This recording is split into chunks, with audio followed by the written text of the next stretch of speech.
Quieter, calm conditions across our area, and it's going to be our Fifth Third Bank camera that's going to show us the chill that's going to settle into the area tonight. Right around 50 degrees, but we're not far from falling back into the 40s.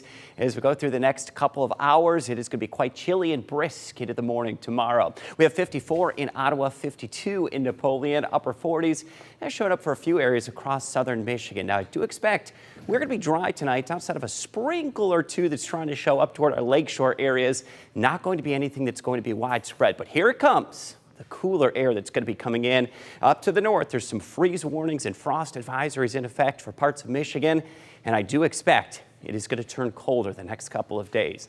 So let's update you on the tropics. We do have the tropical activity, and this is going to be the remnants of what has been a significant hurricane, and now the pressure is beginning to rise and the wind speeds right around 90 miles per hour, indicating that this is going to continue to work across the central part of Florida. So it is going to cause some flash flooding as that heavier rain does come down, and it is already shown some indications of a rainfall that's approaching 20 inches in some areas and could end up closer to about 2 feet of total rainfall once it's all said and done. How about this for a little bit of a stat? The highest wind gusts reported 123 miles per hour right around Punta Gorda, Florida. And that is when the sensor failed just after 4 o'clock, right around or just after landfall. So where's this going next? Well, we expect it's going to be going off the Atlantic coast. This eventually is going to swing back on shore somewhere around the Carolinas as some of that tropical moisture does make its way back up into the Buckeye State, likely into southern and central Ohio as we get into the beginning of the weekend.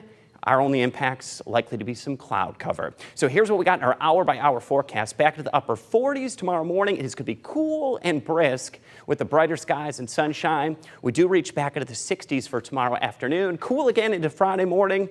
Right back into the upper 30s and low 40s as we get into Friday. Highs right around the mid-60s into Friday afternoon. Should bring a dry and comfortable feel as we get into the end of the work week. For tonight, partly cloudy skies. Going to be cool and crisp tonight, down to 43 for the overnight low.